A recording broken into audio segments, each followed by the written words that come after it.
Bismillahirrahmanirrahim. Assalamualaikum warahmatullahi wabarakatuh. Alhamdulillahi rabbil alamin. Alhamdulillahilladzi arsala rasulahu bil huda wa dinil haqqi liyudhhirahu 'alad dini kullihi wa kafa billahi shahida. Nashhadu an la ilaha illallah wahdahu la syarikalah wa nashhadu anna Muhammadan abduhu wa rasuluh. Allahumma salli wa sallim wa barik ala nabiyyina Muhammadin wa ala alihi wa ashabihi wa man tabi'ahum bi ihsanin ila yaumiddin. Amma ba'du, usi nafsi wa iyyakum bi taqwallahi faqad fazal mu'minuna al-muttaqun. Haitsu qala ta'ala ya ayyuhalladzina amanu taqullaha haqqa tuqatih wa la tamutunna illa wa antum muslimun. Ya ayyuhalladzina amanu taqullaha wa qulu qawlan sadida yuslih lakum a'malakum wa yaghfir lakum dhunubakum wa may yuti'illaha wa rasulahu faqad faza fawzan 'azima. Ma'asyiral muslimin, jamaah salat maghrib yang semoga dirahmati Allah Subhanahu wa taala. Alhamdulillahirabbil alamin. Kita bersyukur kepada Allah atas limpahan nikmat iman dan Islam sehingga kita bisa melaksanakan apa yang menjadi kewajiban kita selaku hamba Allah Subhanahu wa taala, dan juga bisa ittiba kepada sunnah Nabi Muhammad sallallahu alaihi wasallam. Kita beriman insyaallah sesuai dengan petunjuk Al-Quran dan sunnah, sehingga kemudian kita tidak mengikuti jalan selain dari jalan Islam, karena jalan terbaik bagi orang beriman itu adalah dituntun dengan ilmu agama, dan agama yang diridhoi oleh Allah adalah Islam. Jadi tidak boleh kemudian ragu, sekalipun di Indonesia ada banyak agama, ya. Karena kemarin ketika perjalanan ke Surabaya itu ada seorang siswa yang nanya ke kami itu, Ustadz, apakah Ustadz yakin kalau Islam itu agama yang benar? Ya, saya langsung jawab spontan, yakin. Karena kita ini sebagai umat Islam, mungkin kalau agama yang lain mereka meyakini bahwa yang benar itu agamanya. Tapi karena kita adalah seorang muslim, maka kita harus yakin betul dengan petunjuk itu. Salawat dan salam semoga senantiasa tercurah limpahkan kepada Rasulullah Muhammad SAW yang telah mengajarkan kepada kita apa itu ad-dinul Islam yang sebenarnya. Ini menarik sekali, ya. Kita diperintahkan oleh Allah untuk senantiasa bersolawat kepada Nabi, karena beliaulah yang telah mengajarkan kita agama Islam yang sempurna. Tidak ada kesempurnaan kecuali agama Islam. Jadi semuanya petunjuk itu, sebaik-baik petunjuk adalah kitabullah. Wa khairul hadyi hadyi Muhammadin sallallahu alaihi wasallam wa syarrul umur muhdatsatuha, kata Nabi. Dan yang paling buruk itu adalah perkara yang diada-adakan. Tadi sebelum saya kesini sekitar jam berapa ya? Jam 5:05 kayaknya, ada seorang bapak yang WA kami itu, Ustadz, saya ini sedang diminta petunjuk, dimintai tolong sama seseorang gitu. Dia mau menempati rumah barunya dan dia pengen membersihkan rumahnya gitu. Maksudnya membersihkan gimana, Pak? Saya tanya gitu. Ya pengen membersihkan, bukan nyapu dan ngepel, Ustadz. Pengen membersihkan makhluk halus yang ada di rumah itu, katanya. Ya kalau seperti itu, kalau cuma bersih-bersih fisik, ya misalkan nyapu ngepel itu boleh-boleh saja. Tapi kalau membersihkan makhluk halus dan harus mengundang ustadz, ya nggak apa-apa, Pak, nanti sarankan saya aja, saya bilang gitu. Karena kalau ustadz yang diyakini bisa mengusir roh halus atau roh jahat di rumah itu dipastikan bohong itu. Ya, dia bisa mengusir jin, ya, dia mengusir setan, dan mematok tarif setiap pojokan rumah itu dihargai 4 juta. Mending undang saya gitu, ya, daripada harus bayar 4 juta gitu. Ya, kita cukup mengikuti petunjuk Nabi kalau kita mau membersihkan rumah, ya, atau merasa rumahnya mungkin karena ini rumah baru ya biasanya jadi tempat tinggal setan itu menurut mereka. Maka kalau tunjuk Nabi Shallallahu Alaihi Wasallam, kalau kita pengen rumah kita bersih itu ya tergantung diri kita, bagaimana cara kita kemudian masuk rumah, sudah sesuaikah dengan petunjuk Nabi. Kalau masuk rumah itu pastikan membaca basmalah, ya. Ya, maka doa masuk rumah bismillah dulu awalnya, ya. Bismillahi walajna wa bismillahi kharajna wa 'alallahi rabbina tawakkalna. Bismillah, dengan menyebut nama Allah kami masuk, dan dengan menyebut nama Allah kami keluar rumah. Nah, jadi masuk rumah baca basmalah, dan insya Allah ini akan saya sampaikan besok gitu ya, bagaimana kemudian petunjuk Nabi ketika memasuki rumah supaya rumahnya tidak menjadi tempat tinggal setan itu. Nah, jadi kalau orang masuk rumah, kata Nabi, dia tidak membaca basmalah ketika masuk rumah itu, maka setan akan berkata kepada teman-temannya, adroktumul mabit, ya.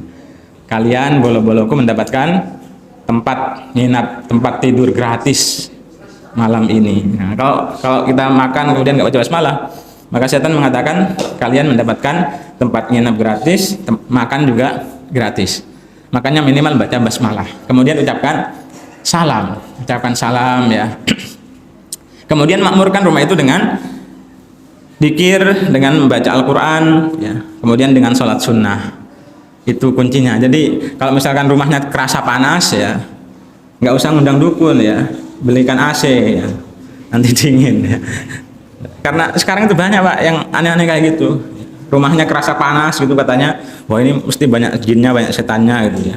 Akhirnya ngundang uskun, ustadz dukun, ya, ustadz yang dukun yang berpakaian seperti ustadz, ya. Maka penting jemaah sekalian, ya, kalau tadi mau bersih-bersih rumah itu ya bersihkan secara fisik boleh. Kalau membersihkan dengan ayat-ayat Al-Quran, ya itu juga salah satu faktor kemudian bagaimana menjadikan rumah kita itu nyaman.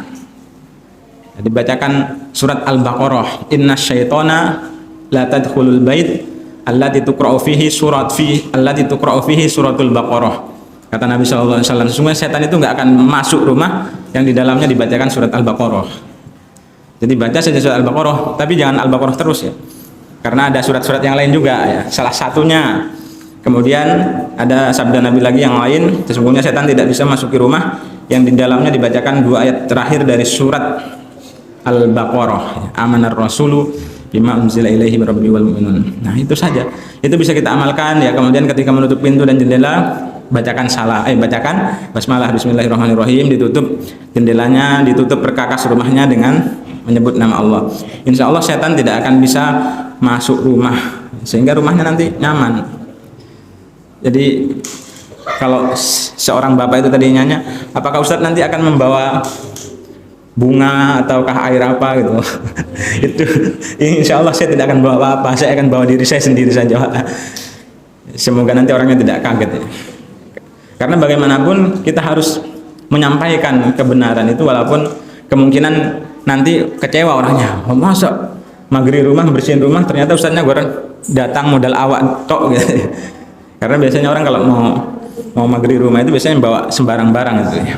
Bawa syarat-syarat. Nah, bahasanya syarat. Sebagaimana di salah satu kota di Pacitan ini, menunggu rumahnya itu dengan kain kafan yang di dalamnya ada tulang belulang. Nah, tulang belulang, bunga mawar itu katanya untuk menjaga rumah. Sekali lagi, ya, menjaga rumah kita itu tidak kemudian harus datang ke dukun atau ustadz yang kemudian mengatakan saya bisa memagari rumah dari gangguan setan, dari sihir. Jadi itu saja yang dilakukan, apa yang kemudian disabdakan oleh Nabi SAW dalam hadisnya. Tidak perlu bingung Bapak Ibu, ya, kalau misalkan rumah tangganya kok nggak damai-damai saja, nah, makmurkan rumah itu dengan zikir, dengan bacaan Al-Quran, dengan sholat. Karena sholat yang paling utama bagi seorang hamba adalah di rumahnya, kecuali sholat sunnah, kecuali sholat wajib. Ya, sebaik-baik sholat adalah yang dilakukan di rumah, kecuali sholat wajib. Nah, jadi artinya apa? Sholat sunnah itu yang terbaik dilakukan di rumah. Nah, kalau rumahnya dekat dengan masjid, nah, bisa sholat sunnahnya di rumah qobliyah, misalkan ketika adzan berkumandang sudah selesai, nanti niatnya melaksanakan sholat qobliyah zuhur misalkan. Sholat di rumah dulu, nanti perjalanan ke masjid ya. Kemudian bagaimana ketika tiba di masjid belum adzan Ustaz? Boleh kemudian melaksanakan sholat sunnah tahiyatul masjid. Jadi tidak perlu bingung ya. Jadi makmurkan rumah dengan ibadah. Kemudian jamaah sekalian, kita masuk ke kajian kita. Kitab Mukhtasar Jami'ul Ulum wal Hikam, hadis yang ke-6 ya, masih hadis yang ke-6 terkait dengan pembahasan sebelum ala wa inna fil jasadi mudghah. Waqad kharraja at-Tirmidzi wa Ibnu Majah min hadis Abdullah bin Yazid anin Nabi sallallahu alaihi wasallam qala. Disebutkan di dalam riwayat At-Tirmidzi Ibnu Majah dari sahabat Abdullah bin Yazid dari Nabi sallallahu alaihi wasallam, beliau bersabda, la yablughul abdu ay yakuna minal muttaqin hatta yada'a ma la ba'sa bihi hadran mimma bihi ba'sun. La yablughul abdu ay yakuna minal muttaqin. Seorang itu tidak akan sampai pada derajat muttaqin, kata Nabi sallallahu alaihi wasallam, hatta yada'a ma la ba'sa bihi, sehingga dia meninggalkan apa-apa yang tidak apa-apa, malah ba'sa bihi, sesuatu yang tidak apa-apa, sesuatu yang tidak apa-apa karena khawatir akan terjerumus pada perkara yang mengandung dosa. Salah satu cara setan menyesatkan manusia itu adalah seseorang senang melakukan hal-hal yang tidak apa-apa itu. Hal-hal yang tidak apa-apa, yang bahasanya tidak sunnah juga tidak haram. Jadi ciri orang bertakwa itu adalah ketika dia meninggalkan sesuatu yang tidak apa-apa sebenarnya dilakukan, tapi khawatir terjatuh pada perbuatan dosa. Contoh misalkan tidur sore itu kan makruh ya, artinya kalau dikerjakan tidak kena dosa. Tapi kebiasaannya tidur sore terus gitu misalkan, maka dia melakukan sesuatu yang makruh, sehingga bisa jadi nanti jatuhnya pada meremehkan syariat. Kemudian yang makruh juga adalah nongkrong ataupun ngobrol setelah isya ya. Jadi kalau nggak ada keperluan, kana yakrahun naum qablaha wal hadis ba'daha, kata Nabi sallallahu alaihi wasallam. Nabi itu memakruhkan tidur sebelum sholat isya dan ngobrol setelah sholat isya. Ngobrol maksudnya nggak penting ya, hanya sekedar nongkrong gitu ya, tidak ada sesuatu yang sifatnya darurat, itu juga termasuk perkara yang makruh. Makanya kalau kita ini melakukan apa yang diperintahkan oleh Nabi, misalkan setelah isya itu nggak ada kegiatan tidur gitu, itu termasuk melaksanakan sunnah ya, karena kebalikan daripada yang makruh itu. Jadi tidur karena perintah dari Nabi, kana yakrahun naum qablaha wal hadis ba'daha. Kita melakukan sunnah Nabi, tidur setelah sholat isya kalau misalkan tidak ada kegiatan. Kalau harus makan dulu ya, kalau misalkan makannya setelah isya. Tapi kalau tidak ada kegiatan yang penting, maka disunahkan tidur. Jadi ciri orang bertakwa yang akan menyampaikan pada derajat takwa itu adalah meninggalkan sesuatu yang tidak apa-apa, tidak dilarang, karena khawatir terjerumus pada perbuatan yang mengandung dosa. Kemudian qala Al-Hasan Al-Basri, mazalatit taqwa bil muttaqina hatta taraku katsiran minal halal makhafatan al haram. Ini lebih dahsyat lagi ya. Ketakwaan akan senantiasa ada pada diri seseorang hingga dia meninggalkan perkara-perkara yang halal karena khawatir takut jatuh pada perkara yang haram. Jadi yang halal saya ditinggalkan karena apa tadi? Keraguan-raguan ya. Keraguan-raguan ini kata orang halal, kata orang lain haram misalkan, sehingga dia tinggalkan itu ya, walaupun menurut sebagian orang halal, karena khawatir terjatuh pada perkara yang diharamkan. Jadi ketakwaan seseorang itu akan senantiasa ada pada dirinya ketika dia meninggalkan kebanyakan yang halal karena khawatir jatuh pada perkara yang haram. Misalkan terjadi perselisihan ya, barang ini halal menurut seseorang ulama, menurut sebagian yang lain haram. Maka bagi orang bertakwa solusinya adalah lebih berhati-hati, khawatir terjatuh pada perkara yang haram. Jadi kalau ada kekhawatiran, ada keraguan itu sebaiknya ditinggalkan. kepada sesuatu yang meyakinkan, ya. Kalau kita masih ragu, maka kata Nabi, da'ma yaribuka, tinggalkan segala sesuatu yang meragukanmu pada sesuatu yang tidak meragukan. Yang tidak meragukan itu ya jelas halal. Wa qala Sufyan bin Uyainah, la yusibu 'abdun haqiqatal iman hatta yaj'ala bainahu wa bainal harami hajizan. Seorang hamba tidak akan meraih hakikat keimanan sehingga dia menjadikan antara dirinya dan perkara yang haram itu sebuah pembatas. Jadi membatasi diri dari perkara-perkara yang haram. Wa hatta yada'al isma wa ma tashabaha minhu.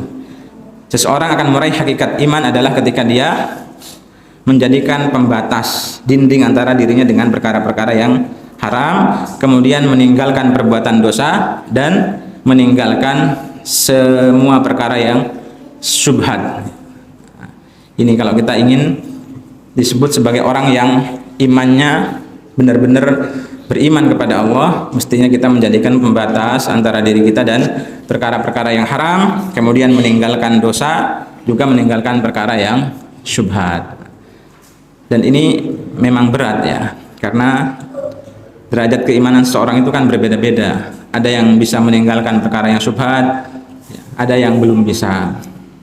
Ada yang bisa membuat pembatas antara dirinya dengan perkara yang haram, ada yang tidak bisa. Maka iman itu memang bertingkat-tingkat. Berdoalah semoga iman kita selalu dalam posisi meningkat, karena itulah kondisi keimanan yang paling baik. Kemudian sabda Nabi SAW dalam hadis ini, ala wa inna fil jasadi mudghatan, ketahuilah bahwasanya di dalam jasad kita ini terdapat segumpal daging, idza saluhat saluhal jasadu kulluh. Apabila daging itu baik, maka seluruh anggota tubuhnya akan baik. Wa idza fasadat fasadal jasadu kulluh. Kalau segumpal daging itu rusak, maka rusaklah seluruh jasad. Jadi kalau ala wahiyya al-qalbu, ketahuilah bahwasanya segumpal daging itu adalah hati. Jadi kalau hatinya baik, maka seluruh gerak-geriknya akan baik. Tapi kalau hatinya rusak, hatinya sakit, maka berpotensi seluruh gerak-geriknya akan ikut rusak.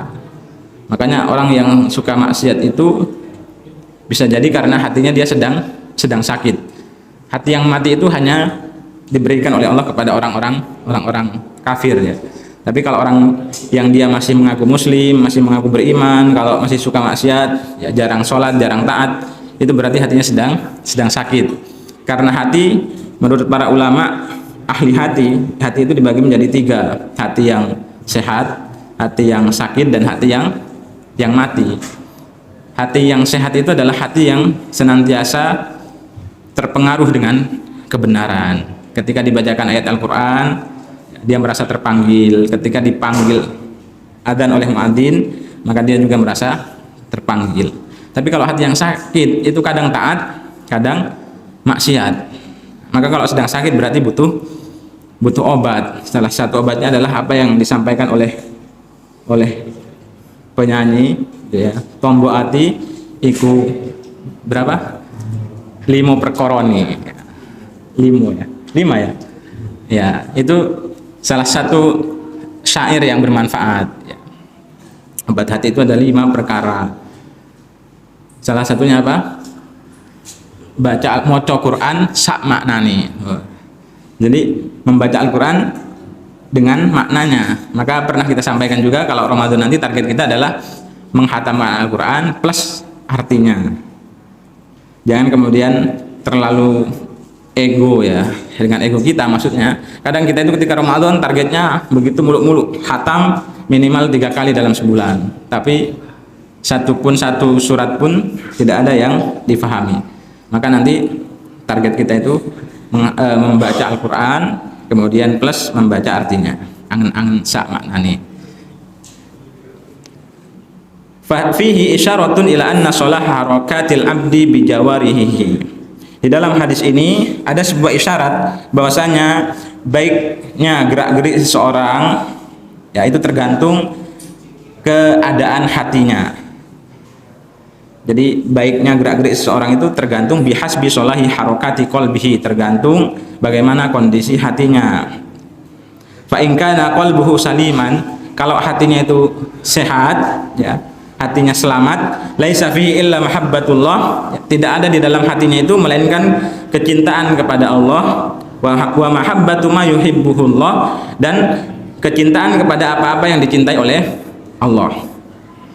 Kecintaan kepada orang-orang yang sabar misalkan, karena sungguhnya Allah bersama orang-orang yang sabar. Innallaha yuhibbut tawwabina wa yuhibbul mutatahhirin misalkan. Sesungguhnya Allah mencintai orang-orang yang senantiasa bertaubat, ya, dan juga orang-orang yang senantiasa menjaga kesucian dirinya.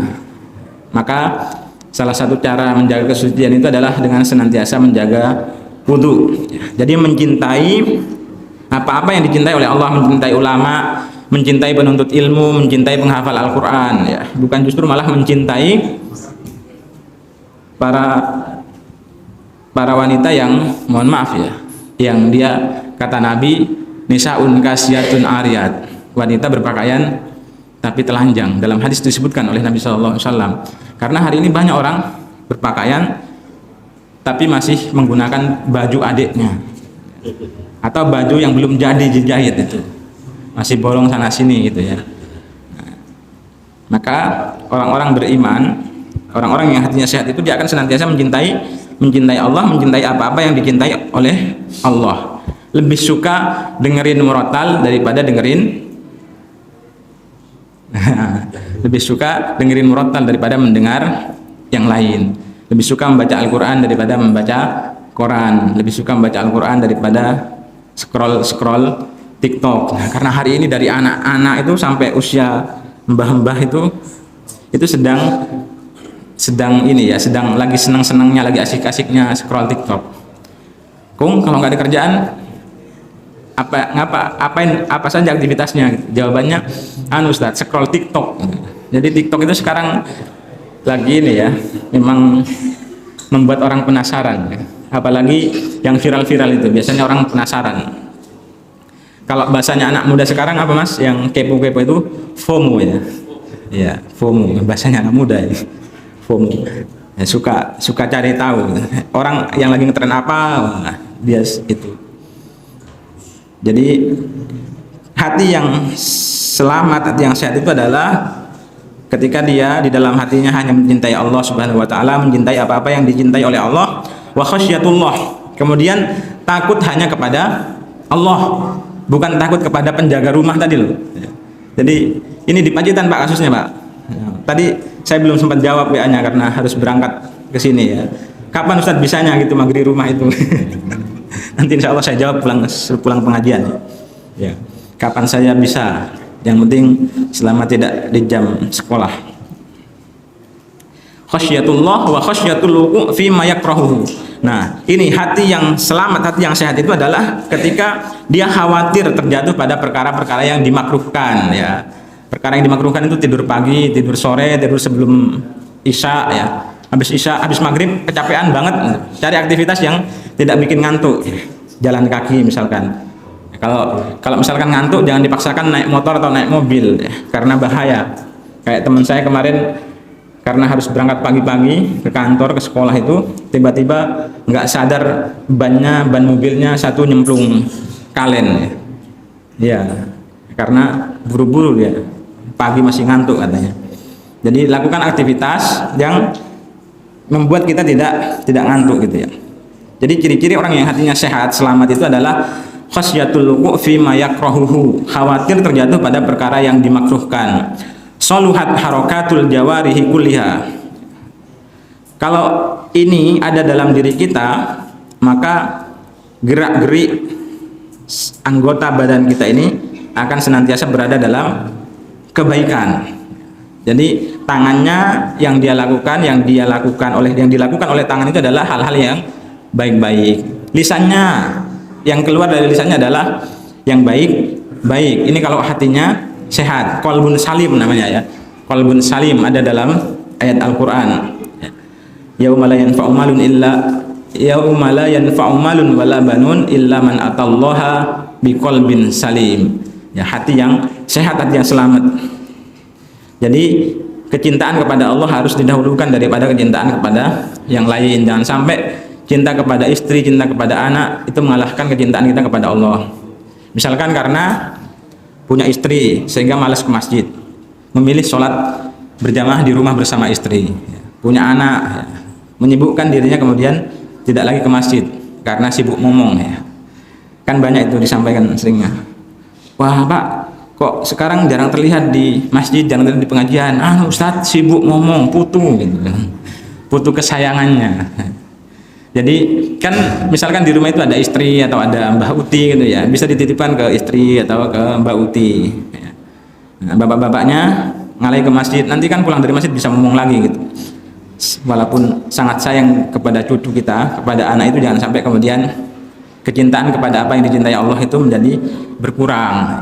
Justru harus bertambah taatnya ketika punya cucu, ketika punya anak, ketika punya istri, itu harus bertambah taatnya kepada Allah, bukan malah sibuk.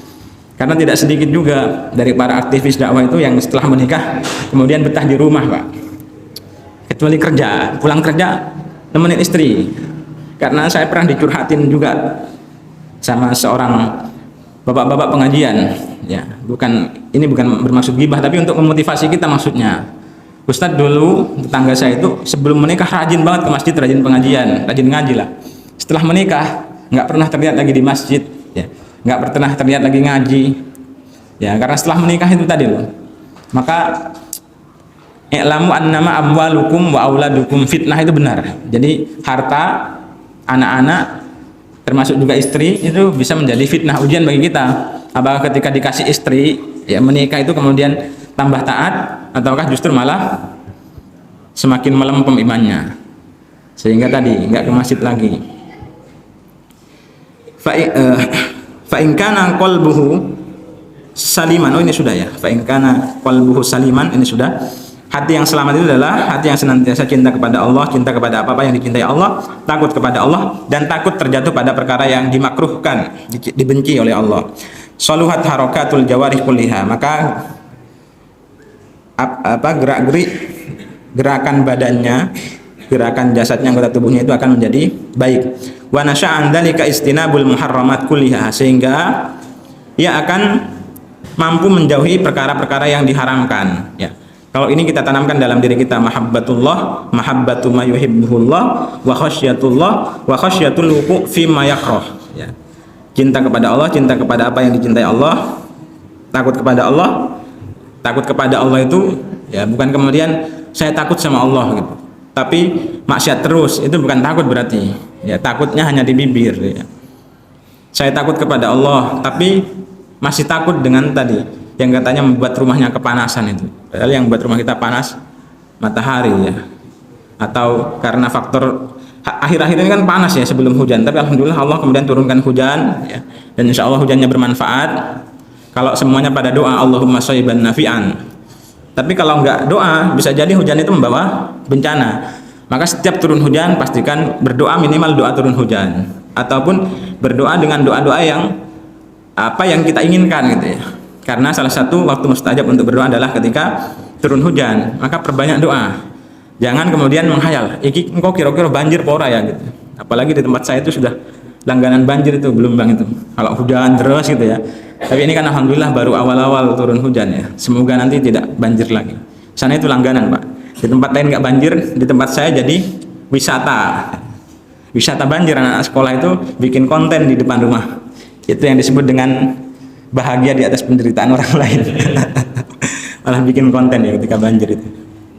Tapi itu memang agak susah itu, nggak tahu nanti gimana biar nggak banjir-banjir lagi. Kalau yang deretan Sidoarjo itu kan sepanjang jalan sudah mulai ditutup itu Pak ya, dipagar apa sungai kalinya itu sudah dipagar sehingga mungkin nanti nggak numpah lagi ke jalan raya. Kalau di Belumbang ini belum tahu nanti solusinya, semoga segera mendapat solusi ya. Semoga tidak banjir lagi, karena memang kalau banjir itu ya ketaatan kita yang jelas terhambat itu. Mau ke masjid susah, banjir gitu ya. Mau ke masjid nanti kalaupun nyincing-nyincing pokoknya repot lah gitu ya. Maka kalau nggak banjir itu harus kita syukuri, itu nikmat sedang tidak banjir.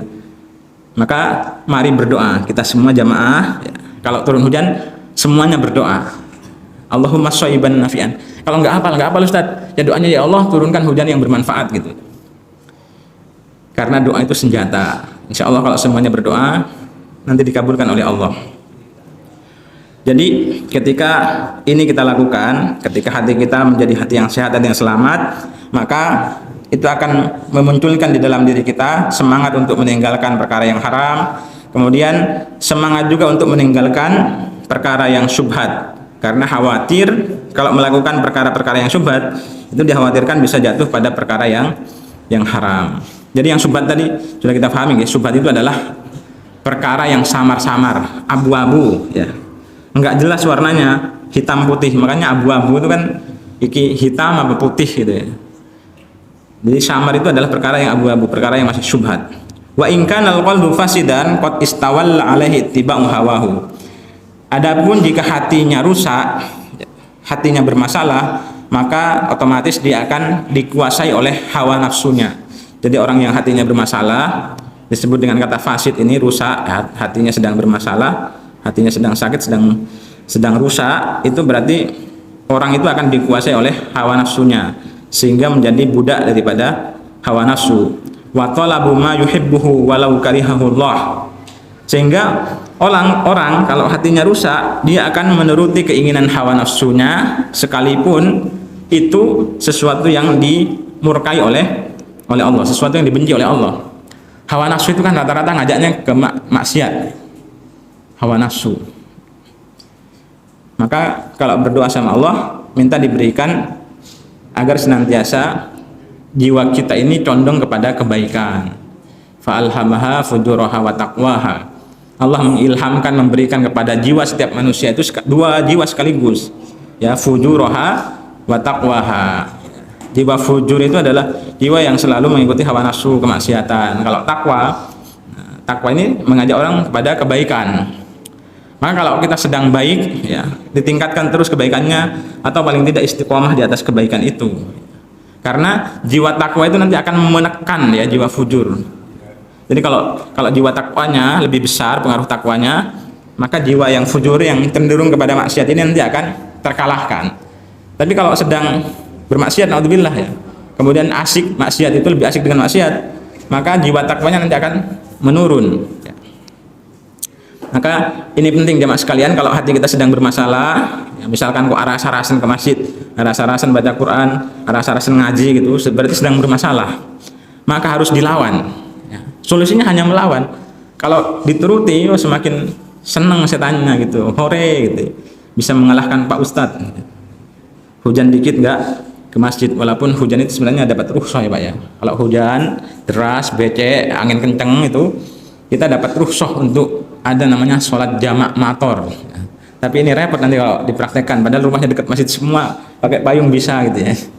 Jamak mator. Bahkan salah satu pendapat di jamak mator yang tidak diaminkan oleh para ulama itu adalah menjamak mator antara zuhur dan asar. Karena dulu saya pernah Pak di pondok itu, ya, karena baru belajar fikih ya, jamak mator, zuhur sama asar sejamak sama ustadznya. Ya kita kan ikut ustadz ya, ikut ulama lah. Insya Allah maghrib dan isya, misalkan maghrib hujan deras, angin kencang, becek, ya susah mau ke masjid, rumahnya jauh dari masjid. Nah, muadzin mengumandangkan adzan, shollu fi buyutikum, sholatlah di rumah-rumah kalian.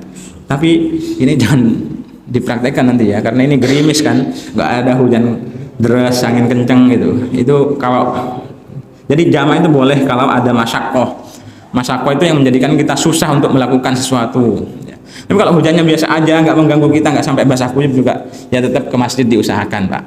Jamak mator itu nanti biar dibahas di fikih ya, jamak mator, jamak ketika hujan. Jangan dikit-dikit jamak mator. Kalau di Solo itu ada beberapa masjid yang praktek. Ya, di Pacitan saya belum mendapatkan. Maksud Ustadz kami dulu ketika jamak mator itu, beliau pengen menyampaikan bahwa ternyata di dalam kitab-kitab fikih ada tuntunan jamak mator, jamak ketika hujan. Tapi kalau zuhur sama asar ini pendapat yang tidak diamini oleh para ulama tadi ya. Hanya saja beliau mempraktekkan bacaan beliau mungkin ya ketika membaca kitab fikih, ini kok ada jamak mator gitu, sehingga zuhur dan asar juga dijamak. Tapi kalau kita tidak ada masyaqqah, ya nggak ada yang menjadikan kita sulit, ya tetaplah sholat normal. Saya kemarin ke Surabaya, baru pulang tadi malam, itu ketika kami sholat maghrib dan isya, Ada salah satu siswa itu, ini mau ngapain Pak Ustadz gitu. Padahal di awal sudah saya sampaikan tadi, Mas gitu, nanti kita sholat maghrib dan isya kita jamak dan kita kosor ya, gitu. Dia sudah enggak, begitu maghrib tak suruh komat, Mas komat, loh mau ngapain Ustadz kok komat? Kita jamak dan kosor. Jamak itu mengumpulkan dua waktu sholat menjadi satu waktu, baik di awal atau di akhir. Kosor itu meringkas yang 4 rakaat menjadi 2. Jadi jamak dan kosor itu bisa berdiri sendiri Bapak Ibu. Ya kalau kita hanya jamak saja boleh. Seperti orang sakit. Orang sakit itu tidak boleh dia mengkosor sholat, dia bolehnya menjamak. Kecuali, nah bolehnya kosor itu kan sebabnya karena masafah, jarak tempuh perjalanan jauh. Nah sekarang ada pesawat Ustadz, ya, boleh karena kita menempuh perjalanan jauh walaupun bisa ditempuh dengan jarak yang dalam waktu yang lebih singkat. Tapi kalau mau mengambil boleh, misalkan ada yang nggak mau mengambil rukhsah, ya enggak apa-apa, nggak perlu kita paksakan maksudnya.